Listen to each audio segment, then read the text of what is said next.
जो पोस्टिंग हुई है उसमें भारी अनियमितताएं हैं।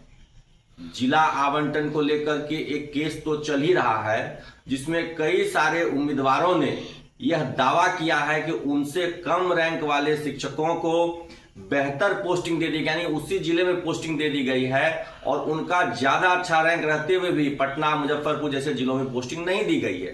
सीधे मेरिट के चॉइस पे दिया गया है। लेकिन अगर सीधे मेरिट के चॉइस पर दिया गया है तो फिर महिलाओं को प्राथमिकता उसमें किस आधार पर दी गई है? अगर महिलाओं को प्राथमिकता दी गई है तो आरक्षण रोस्टर का भी पालन होना चाहिए, लेकिन आरक्षण रोस्टर का पालन नहीं किया विद्यालय आवंटन में, जिस वजह से जितने भी आरक्षित वर्ग के शिक्षक साथी हैं उनको दूर दराज का प्रखंड मिला है।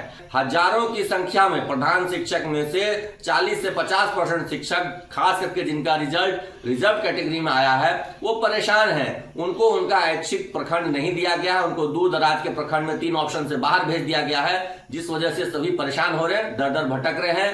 कुछ तो ट्रांसफर की आस में है कि हम ज्वाइन करेंगे तुरंत ट्रांसफर हो जाएगा, लेकिन आगामी चुनाव को देखते हुए तत्काल ट्रांसफर भी संभव नहीं है।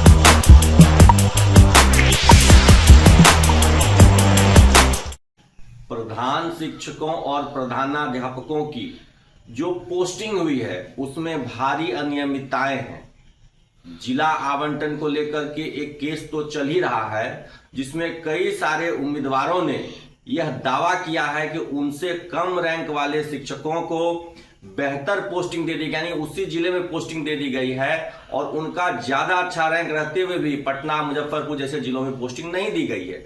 पूरी सूची संलग्न है और उस सूची के अनुसार अगर वह सूची सही है तो शिक्षा विभाग में बड़े पैमाने पर धांधली का इशारा करती है। यही नहीं, प्रधान अध्यापकों की भी जो हाई स्कूल में पोस्टिंग हुई है उसमें भी कई तरह की अनियमितताओं की बात सामने आ रही है। जिला आवंटन में भी वहां भी गड़बड़ियां हैं।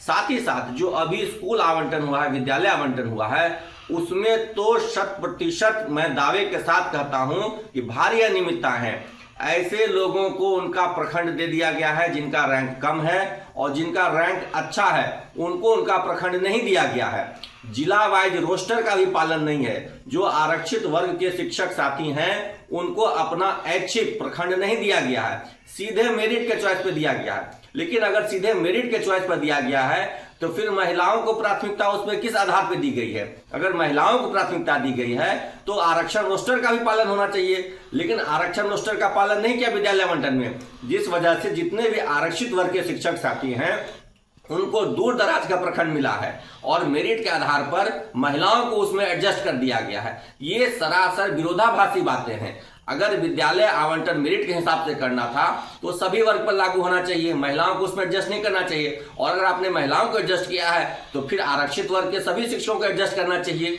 इस तरह की धांधली हुई है, अनियमितता हुई है और बहुत सारे ऐसे शिक्षक साथियों के फोन आ रहे हैं जो ये खुले तौर पर दावा करते हैं कि हमारा रैंक अच्छा था फिर भी हमको एक डेफिनेट प्रखंड नहीं मिला, और दूसरे साथी जिनका रैंक अच्छा नहीं था उसी कोटि में उनको वो प्रखंड दे दिया गया है। तो प्रखंड और विद्यालय आवंटन में भारी अनियमितता है। इसको लेकर के भी आगे चलकर के विवाद बढ़ेगा। विभाग ने जो प्रक्रिया अपनाई है वो पूरी तरीके से गड़बड़ी से भरा हुआ है, अनियमितता है उसमें।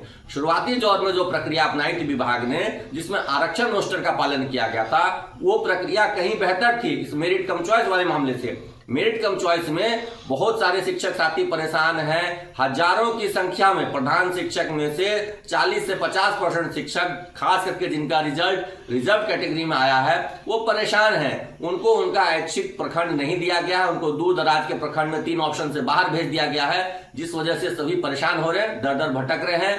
कुछ तो ट्रांसफर की आस में है कि हम ज्वाइन करेंगे तुरंत ट्रांसफर हो जाएगा, लेकिन आगामी चुनाव को देखते हुए तत्काल ट्रांसफर भी संभव नहीं है। ऐसे में वो क्या करें, कहां जाए? शिक्षा विभाग को उनकी बात सुननी चाहिए और यह क्लियर करना चाहिए कि आखिर पोस्टिंग किस आधार पर की गई है। और जो गड़बड़ियां की बात आ रही है, चाहे वो केस में हो या केस से बाहर भी जो गड़बड़ियों की बात है, उस पर भी शिक्षा विभाग को संज्ञान लेकर के इन सभी शिकायतों को जल्द से जल्द दूर करना चाहिए। धन्यवाद।